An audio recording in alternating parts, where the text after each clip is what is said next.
Welcome to LiCAS.news. I'm Shirley Benedictos, and these are our headlines this week.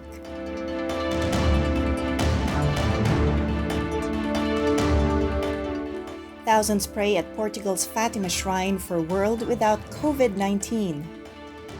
Pope Francis meets faithful face-to-face this week as COVID cases decline in Italy. Muslims mark Eid with masks and prayers amid COVID and conflict. New anti-conversion law threatens Christians and Muslims in India. China detains hundreds of Muslim religious leaders in Xinjiang region. Still in China, authorities closed the social media account of Radio Veritas Asia's Mandarin service. People in search of vaccines swamped a Catholic church in Bangkok. Pope Francis institutes new ministry of Catechist in Catholic Church. And now to our stories.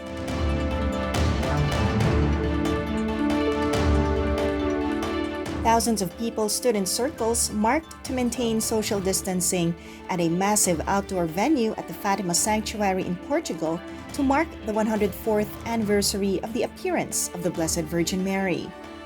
The pandemic situation in Portugal, which in January imposed a lockdown to tackle what was then the world's worst surge of COVID-19, was one of the reasons why people came back to Fatima this year. The Catholic Church teaches the Virgin Mary appeared to 3 Portuguese children in 1917 in Fatima, which was then an impoverished farming village. It believes she gave the children 3 messages, the so-called secrets of Fatima. Pope Francis made 2 of the shepherd children saints in 2017. Pope Francis expressed his delight on Wednesday as he resumed his weekly general audience in public for the first time in 6 months, reflecting a decline in coronavirus cases in Italy. During the winter and early spring, the Pope had delivered his weekly address via a video link from the Vatican's Apostolic Library. On Wednesday morning, he stepped out into the San Damaso courtyard where a few hundred faithful had gathered.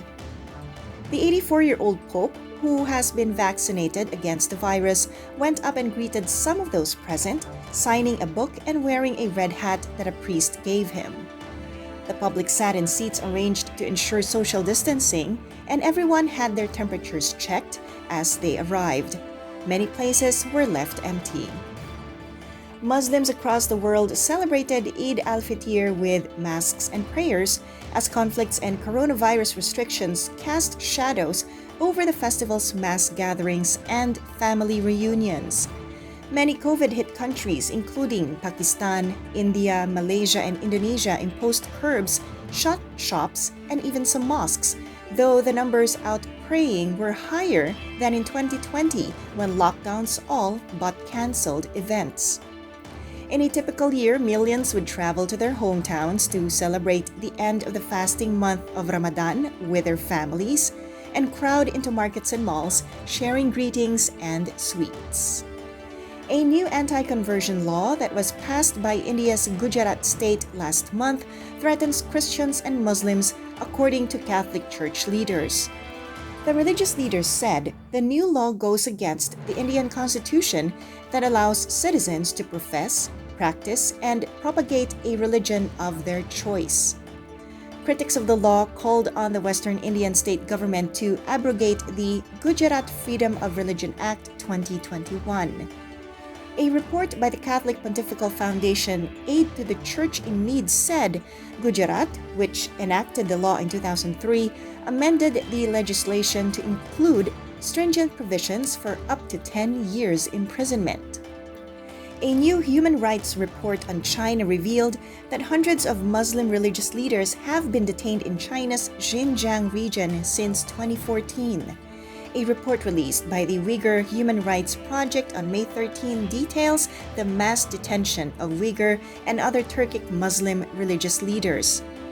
The report, titled Islam Dispossessed, China's Persecution of Uyghur Imams and Religious Figures, reveals that 1,046 Turkic imams and other religious figures have been detained in camps or imprisoned since 2014. The social media WeChat account of Radio Veritas Asia's Mandarin service has been shut down by Chinese authorities, said a Catholic priest who works in the church-run organization. The account was reportedly closed on May 10. The priest, who asked not to be named for reasons of security, told LiCAS.news that for a long time, Chinese authorities have been paying attention to our social media. He said the media organization's WeChat account has been influential in Chinese-speaking churches overseas. Chinese authorities have been deleting online Christian content in recent weeks for alleged violations of rules set by the government. Large crowds swamped a Catholic church in Bangkok after social media messages went viral saying COVID-19 vaccines are available in the church, even for those outside the at-risk group. The Bangkok Metropolitan Administration, however, clarified that only those with ages 60 and over, those with underlying health conditions, and frontline workers are currently eligible to receive the vaccine. Authorities had to persuade people to leave the church, which was turned into a vaccination center. Redemptorist priest John Wirak Amon Patana, pastor at the Holy Redeemer Church, earlier offered the use of the church to help health officials carrying out the government's vaccination campaign.